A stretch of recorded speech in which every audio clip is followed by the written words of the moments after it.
wassalatu wassalamu ala sayyidina Muhammadin nabiyil muhtar wa alihil athhar wa ashabihil akhyar adada ni'amillahi wa ifdalih amma ba'du. Faqad qala Allah ta'ala fi kitabihil karim a'udzu billahi minasyaitonir rajim yarfa'illahu alladhina amanu minkum walladhina utul ilma darajat wallahu bima ta'maluna khabir. Alhamdulillah, dalam kesempatan malam hari ini kembali kita dapat bersilaturahim, bertatap muka, bermuwajahah, duduk bersimpuh bersama dalam rangka talabul ilmi, sekaligus bersilaturahim bersama orang tua kita, ibunda tercinta Ibu Hajah Hindun. Semoga duduk bersimpuhnya kita bersama ini mendapatkan keberkahan dan ampunan dari Allah Subhanahu wa taala. Mengulangi pelajaran kita yang lalu, di minggu yang lalu, ini kemarin tentang sholat khauf, sholat dalam keadaan ketakutan ini dalam keadaan peperang. Masih ingat? Ada tiga cara.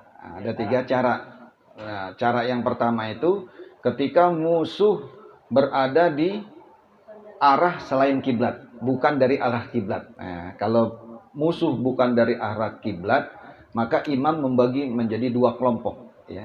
Imam membagi menjadi dua kelompok. Kelompok yang pertama itu yang sholat bersama imam.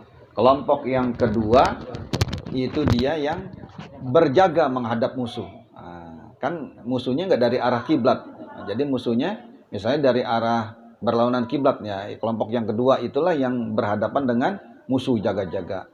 Kelompok yang pertama itu takbir bersama imam. Semuanya takbir. Allahu Akbar. Takbir semua. Cuman kelompok yang pertama ini, dia takbir bersama imam setelah Fatihah, setelah surat.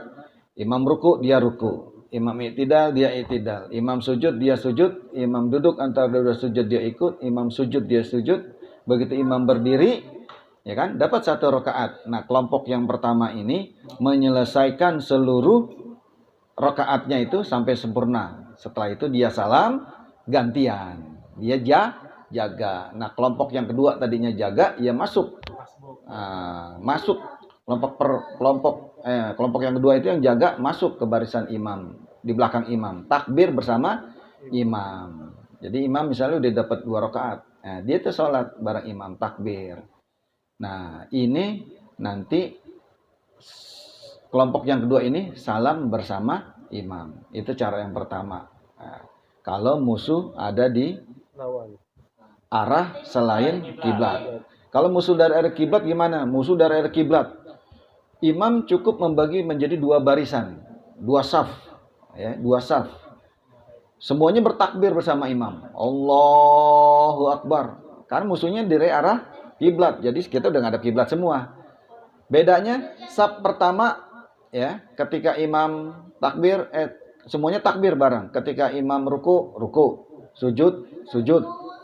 Nah, jadi barisan yang kedua ini, saf yang kedua enggak ruku, enggak sujud, tapi dia jaga. Nah, begitu. Nanti ketika dia dapat 1 rakaat, nanti kelompok yang kedua itulah, kelompok yang pertama jaga, kelompok yang kedua ikut takbir. Baru takbir ruku gitu. Nanti salam bareng imam. Nah, adapun yang cara ketiga ini, ya, ketika perang itu sangat berkecamuk, artinya sangat dahsyat, susah dikendalikan, bikin barisan saf, maka sholatnya itu sesuai kondisi. Artinya dia ada di atas kuda, sholat di atas kuda, sambil berlari bawa pedang gitu. Itu menggambarkan bahwa sholat berjamaah itu sangat penting. Kenapa sangat penting? Bisa jadi nih orang tuh nggak mau ketinggalan sholat berjamaah bersama Rasulullah, bersama imam. Jadinya bisa aja kan sholat bergantian, berjamaah, gantian sholat jamaah. Terusnya kelompok yang lain bikin lagi. Ini enggak, sholatnya maunya bareng-bareng bersama Rasulullah. Kan pengen diimamin bersama Rasulullah. Ini pertanda bahwa sholat berjamaah itu sangat amatlah penting. Sampai dalam keadaan perang juga harus berjamaah, apalagi tidak dalam keadaan perang. Berjamaah itu sholat, apalagi sholat kita sakit, meriang, pilek, batuk, itu nggak ada alasan kita nggak sholat. Sekarang kita masuk selanjutnya. Sebelumnya faslun wa yahrumu 'alar rijali fasal wa yahrumu 'alar rijal. Rijal itu laki-laki. Jadi laki-laki itu diharamkan atas apa? Wa yahrumu 'alar rijal. Diharamkan atas laki-laki itu lubsul harir. Lubsu itu memakai, harir itu sutra. Memakai kain sutra. Jadi laki-laki itu dilarang memakai kain sutra. Wa takhattum bizahab.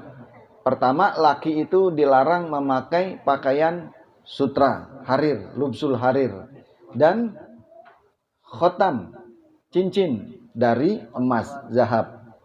Wa yahillu lin nisa, dan tapi dua barang ini dibolehkan buat nisa, buat perempuan. Nah, itu. Jadi laki dua aja larangan itu. Pakai kain sutra dan emas, cincin emas. Wa qalilu zahab wa kasiruhu.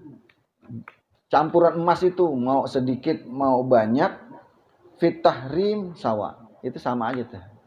Jadi nggak boleh. Jadi kalau ada emasnya nggak boleh.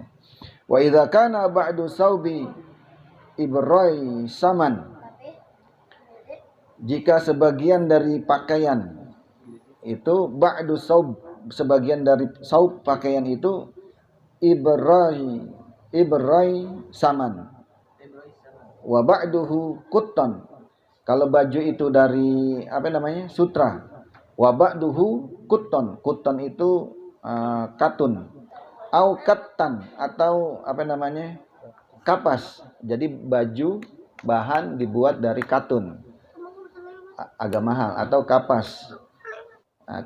Jaza lubzu, maka dibolehkan buat laki-laki untuk memakainya. Jadi ada campurannya.